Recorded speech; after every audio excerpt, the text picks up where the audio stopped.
Dr. Mi-sun had been flying through space for 6 months when everything went wrong. Her small research ship, the Explorer 7, was supposed to be on a simple mission to study the planet Zix-7. She was not supposed to crash land on it. But here she was, falling from the sky with smoke coming out of her engines and fire burning through her control panels. The alarms screamed inside the metal ship as Mi-sun tried to push buttons and pull switches to stop the falling. But nothing was working. The planet below got bigger and bigger. She could see blue water, green land, and tall mountains. Then she felt a huge shake. The ship hit the ground very hard. Everything went dark. When Mi-sun woke up, her head hurt and her arms hurt. She was lying on the floor of her ship. Water was dripping from above, and the light was red because all the normal lights were broken. She pushed herself up slowly and looked around. Most of her machines were not working, but her emergency beacon was still on, making a small beeping sound. That was good. That meant someone might find her. She walked to the window and looked outside. The sky was purple and orange. The sun looked different from Earth's sun. Around her ship, she could see strange plants that looked like they were made of metal. They were tall and thin and made clicking sounds in the wind. She had never seen anything like them before. This was Zix-7. She was really here now. Mi-sun's heart was beating very fast. She had studied Zix-7 for her whole life. She knew about the people who lived here. They were called the Kethran. They were big, very big. A Kethran was 9 feet tall or taller. They had sharp teeth and long claws. They were hunters. They were strong. They were dangerous. Humanity had made a trade agreement with them, but no one really knew them well. Humans did not go to their planet. Kethrans did not go to human planets. It was better that way. It was safer. But now Mi-sun was alone on their world. She checked her supplies. She had water. She had food. She had a radio. She had medical things. But she knew she could not stay in her broken ship for long. She needed help. She needed rescue. Exactly at noon, she heard a sound outside. It was a loud sound, like an animal calling. Then another sound answered it. Then many sounds came from all directions. Mi-sun looked out the window and saw them coming through the metal plants. The Kethran. They were real. They were here. There were 5 of them. Each one was huge and strong. Their skin was dark blue and had scales on it. Their eyes were big and yellow and looked smart. Their claws were long and black, like sharp rocks. When they moved, their muscles moved under their skin. They looked like they could run very fast and fight very hard. They looked like they could kill anything they wanted. The biggest one stopped near the ship. He was taller than the others. His scales were darker. There were marks on his body that looked like old fights or battles. His name was Tayo, though Mi-sun did not know this yet. He was the protector of his people. He was a hunter and a leader. Tayo looked at the ship. He saw the smoke. He saw the crash marks in the ground. His yellow eyes looked sharp and smart. He knew something was inside. He could smell something. It smelled different from anything he had smelled before. Tayo walked around the ship slowly. The others followed him. They were not attacking. They were looking and learning. Mi-sun watched them. She was very scared. Her hand was on a button that would lock all the doors. She did not know if that would help. Then Tayo did something surprising. He sat down on the ground. He sat down away from the ship, and he waited. The others sat down too. They were not attacking the ship. They were not trying to hurt it. They were just sitting and watching. Hours passed. The purple sun moved across the sky. Mi-sun stayed at the window. The Kethran stayed outside. Neither side moved. Neither side attacked. It was a strange waiting game. Mi-sun realized that maybe, just maybe, Tayo was not sure what to do. Maybe he was wondering the same things that she was wondering. When the sun got lower, more Kethran came. They came from the direction of a settlement that was far away but not too far. They looked at the crashed ship. They looked at Tayo. They waited to see what he would do. Teo stood up. He walked to the ship. But he did not try to open the door. Instead, he made a loud calling sound. It was deep and strong. It was not angry. It was not happy. It was just a sound that meant something to the other Kethrin. They made the same sound back. Then Tayo did something very strange. He pointed at the ship with one long claw. Then he pointed at the settlement. Then he made another calling sound, and all the Kethrin moved toward the settlement. They walked in a line slowly, and they looked back at the ship sometimes. Misun realized what was happening. Teo was telling the others that there was something here. He was telling them that they should go back to the settlement. He was telling them something, but she did not know what. When the Kethrin were gone, Misun was alone again. But now she knew they were watching her. They knew where she was. They had not attacked her, which was very good. But they also did not help her. She was still stuck on this alien world, in a broken ship, waiting for rescue. That night, it got cold. Very cold. The metal plants outside made sounds like they were alive. In the distance, she heard the Kethrin calling to each other. The sounds echoed across the land. Misun sat in her ship and waited. She did not sleep. She just listened and waited. She was alive. She was alone on an alien world. And the most dangerous people in the galaxy knew where to find her. All she could do now was hope that Teo was smart enough to realize that she was not a threat. All she could do was wait and see what would happen next. The purple stars came out in the black sky. They were beautiful stars, but they were not Earth's stars. Earth was very far away, and Misun was very much alone. 3 days passed slowly, 3 days of watching and waiting. On the morning of the 4th day, the Kethrin came back, but this time they did not sit and wait. They brought equipment. They brought metal boxes and tools. They brought strange machines that Misun could not understand. Teo directed them to build something. They built a structure around part of her ship. It was made of glass that was very thick and very strong. It looked like a cage, but it was not a cage. It was a habitat, a place where she could live and be safe. They were not destroying her. They were not attacking her. They were building her a home. Over the next few hours, they moved her. They came to her ship with tools and opened a door that Misun had locked. She could have fought them. She could have used her emergency weapons, but she did not. She was smart enough to know that if she fought them, they would kill her. Instead, she let them take her to the glass habitat. They gave her water. They gave her food. They were not kind, but they were not cruel. They were just watching her like she was an interesting animal. The habitat was comfortable. It had a light that was warm. It had a small bed. It had a place to sit and work. It had a window that looked out at the Kethrin settlement. The settlement was huge. There were big buildings made of stone. There were open spaces where the Kethrin walked and worked, and there were smaller Kethrin running around. They looked young. They looked like cubs. Misun settled into her new home. She realized that she was now a prisoner, but a prisoner who was alive. The Kethrin could have killed her on her first day here. They did not. That meant something. That meant she had a chance. Days went by. Misun tried to make the best of her situation. She wrote down everything she saw. She made drawings of the Kethrin. She wrote notes about their behavior, their social structure, their way of living. If she was going to be trapped here, she could at least do her job as a scientist. She also thought about home. She thought about Earth. She thought about her family. She thought about tea. She loved tea.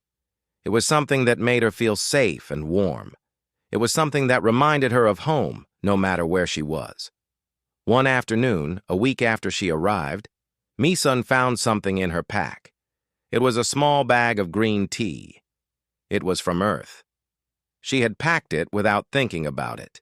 It was just something she grabbed before leaving her main ship. Now it was here, and it made her smile. She had a thermal heater in her habitat. It was a small machine that could make water hot. She had water in a bottle. She could make tea. She could make something from home. The thought made her feel happy for the first time since she crashed. Mi-sun took the tea bag and put it in a cup. She filled the cup with water from her heater. The water turned green and smelled wonderful. It smelled like forests and mountains. It smelled like earth. She waited for the water to cool a little, and then she held the cup in both hands. The steam rose up and touched her face. It was warm, and it was comforting. She did not notice that there were eyes watching her through the glass. The young Catherine, the cubs, had discovered her days ago. They had been watching her from far away, but today they were close. They had pressed their big faces against the glass to see what the strange creature was doing.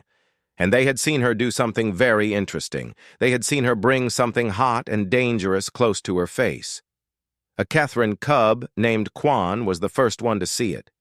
Quan was 7 years old. He was almost grown up, but not quite. He was curious about everything. He called to his friends with a soft clicking sound.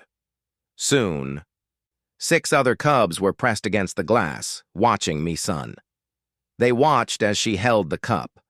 They watched as she moved it toward her face.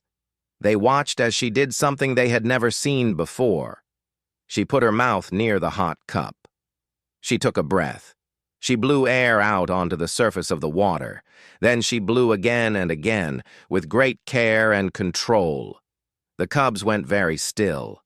In their heads, they were thinking about what this meant. Among Catherine, heat was dangerous. Heat could burn you. Heat could hurt you. Mi-sun was doing something that was brave or powerful or special. She was controlling the heat with her breath. She was showing that she could handle danger without fear. One cub, a female named HFY, made a soft, clicking sound. It was a sound of wonder. The other cubs repeated it. It was a sound that meant they understood. They had seen something important. They had seen a ritual that was powerful and meaningful. Mi-sun did not know any of this. She was just drinking her tea. She was just enjoying something from home. But in that simple moment, something important happened. Without knowing it, she had taught the young Catherine something new. She had shown them a way to think about danger. She had given them something to learn and to practice. When Mi-sun finished her tea, she looked out the window and saw the cubs. She saw their eyes watching her. They were not attacking. They were not angry. They were just watching. She waved at them. It was a friendly wave, a human gesture that meant peace. The cubs did not understand the wave, but they understood that the strange creature was acknowledging them. That night, the cubs ran back to the settlement. They were excited. They were talking to each other about what they had seen. Quan tried to explain to an older Catherine, but he did not have the right words. HFY tried to show with her hands what the creature had done, but the adults did not understand. The next day, something strange began to happen. When the food was served in the settlement, the cubs started blowing on it. They blew carefully and seriously, like they were doing something important. They blew on warm food. They blew on hot water. They blew on steam that came from cooking fires. The adult Catherine watched this strange behavior. They did not understand it. They did not know where it came from. But their young were doing it, and that meant something had changed. Something in the settlement was changing. And in her glass habitat, Mi-sun sat alone, not knowing that she had started something new, not knowing that a simple cup of tea would change everything. She just sat and looked at the stars, thinking about Earth and wondering when she would be rescued. By the second week, the strange behavior had spread to almost every young Catherine in the settlement. Every cub was blowing on something. They blew on their food bowls. They blew on their water cups. They blew on steam that came from the heat vents where the Catherine kept themselves warm during the night. They blew on warm rocks. They blew on anything that was hot or warm or had any kind of steam coming from it. The cubs did not do this randomly. They did it with great care and seriousness. They treated every warm thing like it was sacred and important. When a smaller cub wanted to help, An older cub would show them the right way to blow. They would make soft clicking sounds to teach each other. It looked like a ritual. It looked like a ceremony that was being passed down from one cub to the next. The adult Catherine were confused.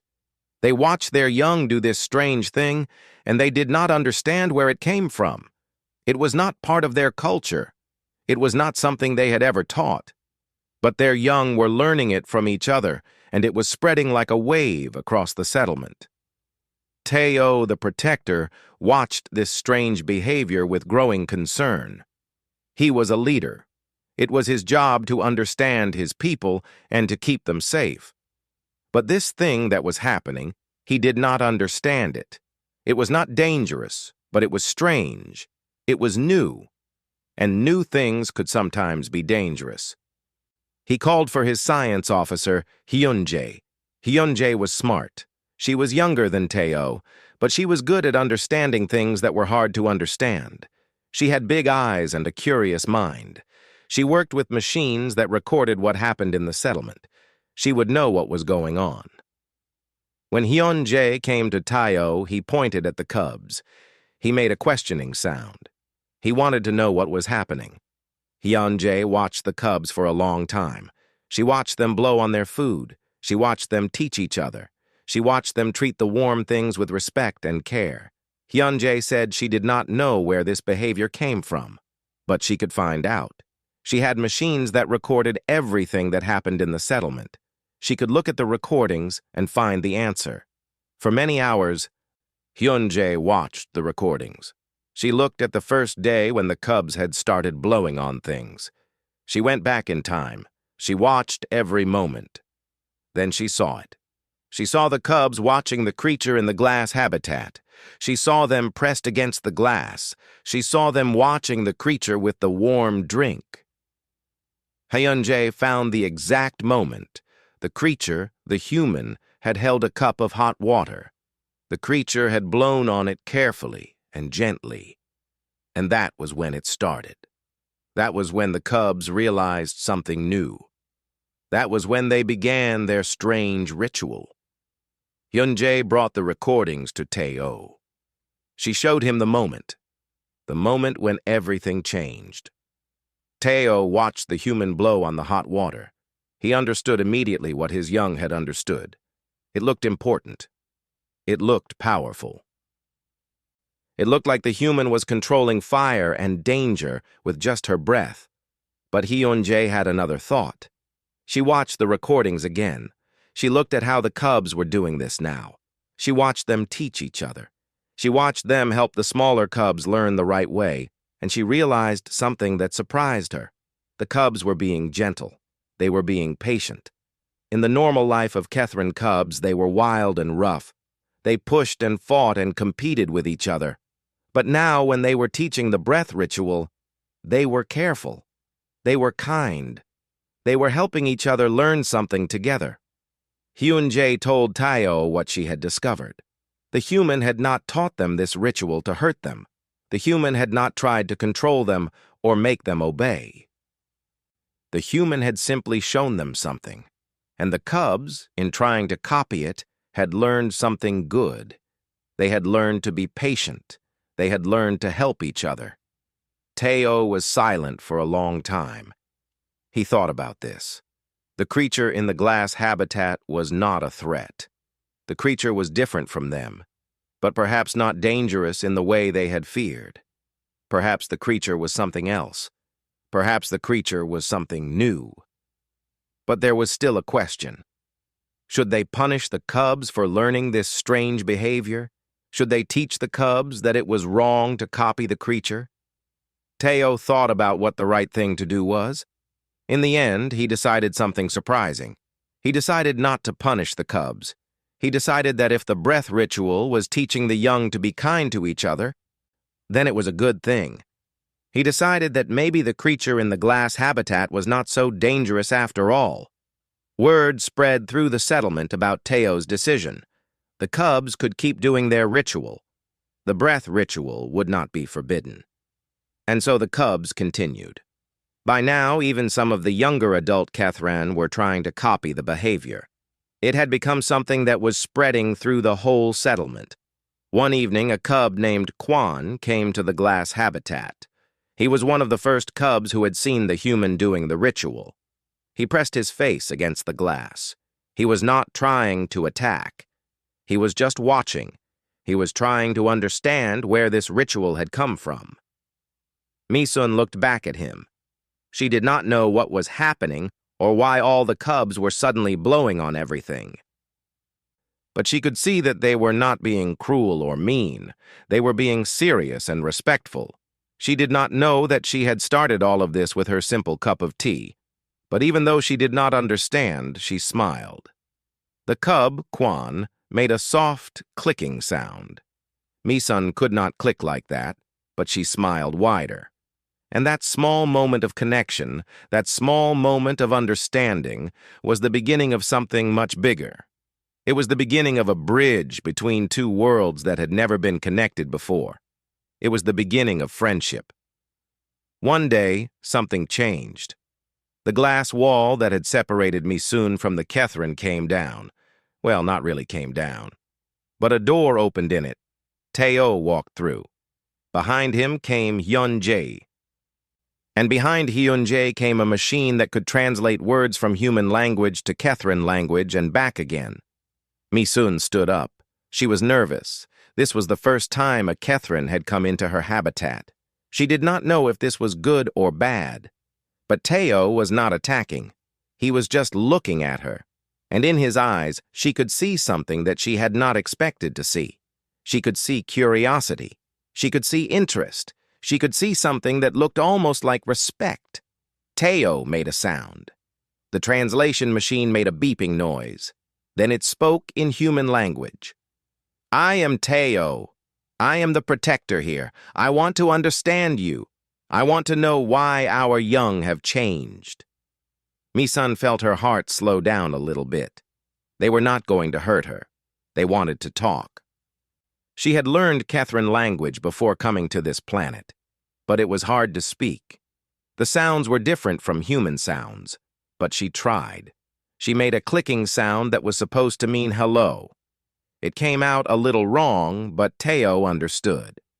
I am Misun, she said in English, and the machine translated. I did not mean to change your young. I was just making tea. I was just trying to feel like I was home.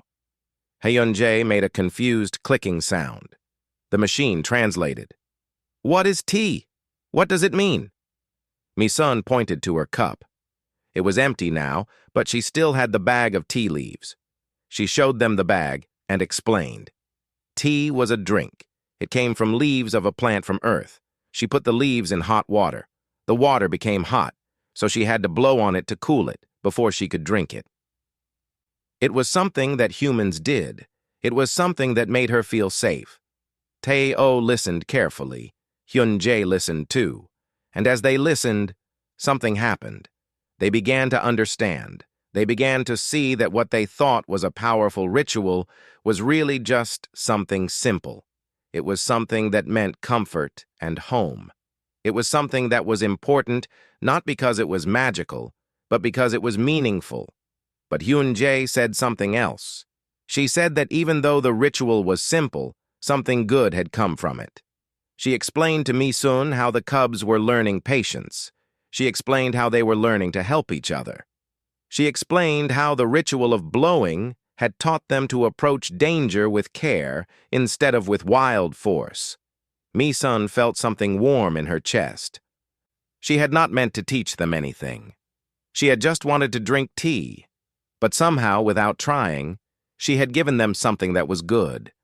She had given them a lesson without meaning to teach. I did not know, Misun said. I am sorry if I did something wrong. Teo made a sound that meant no. He said that what had happened was not wrong. What had happened was interesting. What had happened was good. And he wanted to know more. He wanted to know what other things humans did. He wanted to understand human culture. And so the conversation began. Misun told them about Earth. She told them about human families. She told them about the way humans lived and worked and played. She told them about art and music and stories. She told them about food and clothes and ways of greeting each other. Hyunjae asked many questions. She wanted to know about everything. She wanted to understand how humans could be so small and so weak, but still survive and create things that were beautiful and smart. Mi-sun asked questions too. She asked about Kethran traditions. She asked about how they lived and what they valued.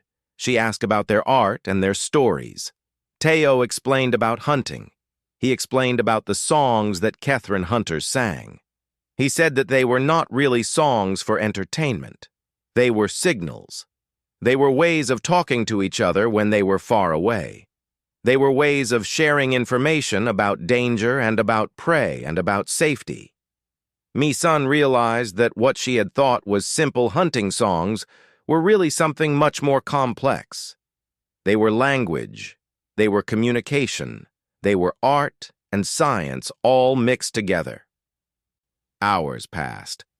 The sun outside the glass moved across the sky. The three of them talked and learned and asked questions. Slowly, something changed. Mi-sun stopped being a prisoner. She stopped being a strange creature that the Kethran were studying. She became a person. She became someone with ideas and thoughts and feelings that were real and important. Hyunjae said something that surprised Mi-sun. She said that maybe Mi-sun could teach the young ones. She said that maybe Mi-sun could tell them about human culture. She said that maybe the young ones could teach Mi-sun about Kethran culture in return. Tae-oh made a sound that showed agreement. It was a deep sound that meant yes. He said that this would be good. He said that maybe this would help create understanding between humans and Kethran. Maybe this would show that they were not so different after all. Maybe this would help them become something more than just traders who did not trust each other. Mi-sun felt tears come to her eyes. This was what she had hoped for her whole life. This was what all scientists hoped for. To learn, to understand, to connect with something that was different from yourself and to find the good in it. Yes, she said. I would like that very much. That night, Mi-sun sat in her habitat and looked at the stars. She thought about her crashed ship. She thought about rescue. She thought about Earth. But she also thought about tomorrow. She thought about meeting the cubs. She thought about teaching them about human culture. She thought about learning about Kethran traditions. She did not know how long she would be here. She did not know if rescue would come, but now she knew that being here was not a terrible thing. Being here was an opportunity, and she was ready to make the most of it. Outside, the Kethran settlement was quiet. But in the minds of many Kethran, something was changing, something was growing. It was the seed of understanding, and like all seeds, if it was given care and attention, it could grow into something beautiful and strong. The day of the meeting came. Mi-sun was nervous. She had never been to the open space of the Kethran settlement before. She had always been behind glass. But now, Teo had invited her to come out. He had invited her to meet the young ones. He had invited her to be part of their world. Hyunjae walked beside her. Behind them came Tae-oh, and above them was the purple sky of Zik 7. The air felt different than Earth air. It was colder and thinner. It tasted different when she breathed it. But it was real. She was really here now. The gathering space was huge. It was made of stone and had no roof. There were many young Kethran waiting there. They were all the cubs and young adults of the settlement. They must have been 50 or 60 of them, maybe more. They were sitting in a circle. When they saw Mi-sun, they all went quiet. They were watching her. Their yellow eyes were all looking at her.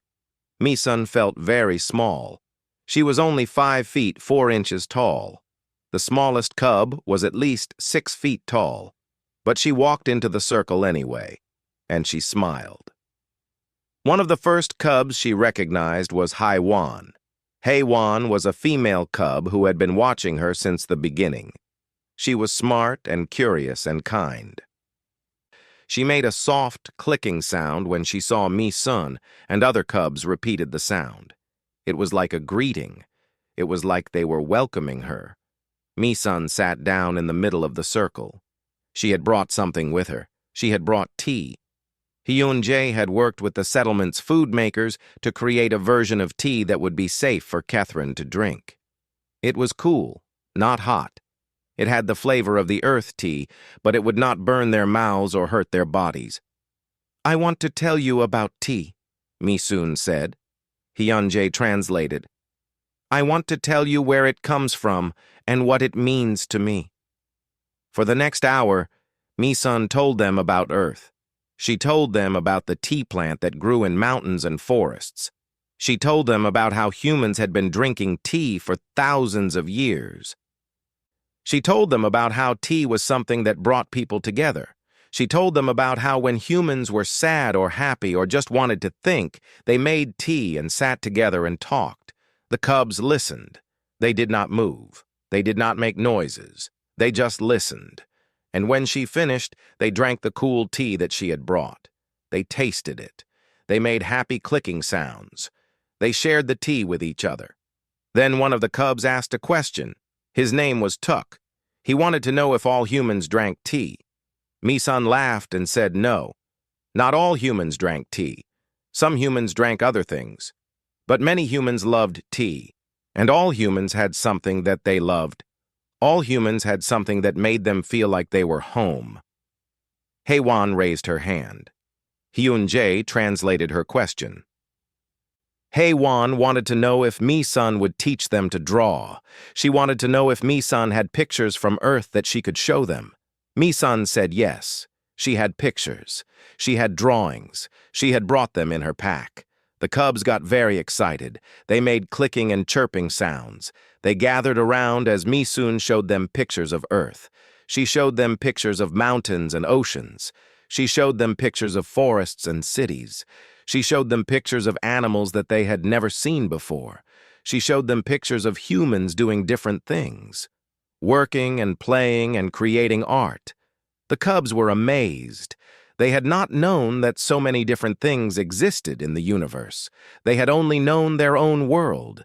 But now they could see that there were so many worlds, so many ways of living. So many things to discover. And then Haewon did something special. She took out a drawing tool and some material to draw on. She showed Mi-sun how Catherine created art. Instead of using colors, they used light and shadow. They drew pictures that looked like they were moving in the darkness. The pictures were beautiful and strange and wonderful. Mi-sun tried to copy what Haewon was doing. She was not good at it. Her hands were too small and her claws were not sharp enough. But Haewon helped her. Haewon showed her how to hold the tool. Haewon showed her how to think about light and shadow in a new way. The two of them worked together. And as they worked, other cubs came to watch. They asked questions. They pointed out ideas. They made suggestions. It was like they were all creating art together. It was like they were all part of something that was bigger than just one person. Over the next few hours, other things happened. The cubs taught Mi-sun about their hunting songs. They sang them and Hyun-jae translated. They were beautiful songs. They told stories about hunters and their catches and the dangers they faced. The songs had rhythm and meaning. They were not just noise. They were art. Then the cubs showed Mi-sun their other traditions. They showed her how they greeted each other with respect by touching their claws together. They showed her how they showed happiness by making a purring sound that came from deep in their bodies.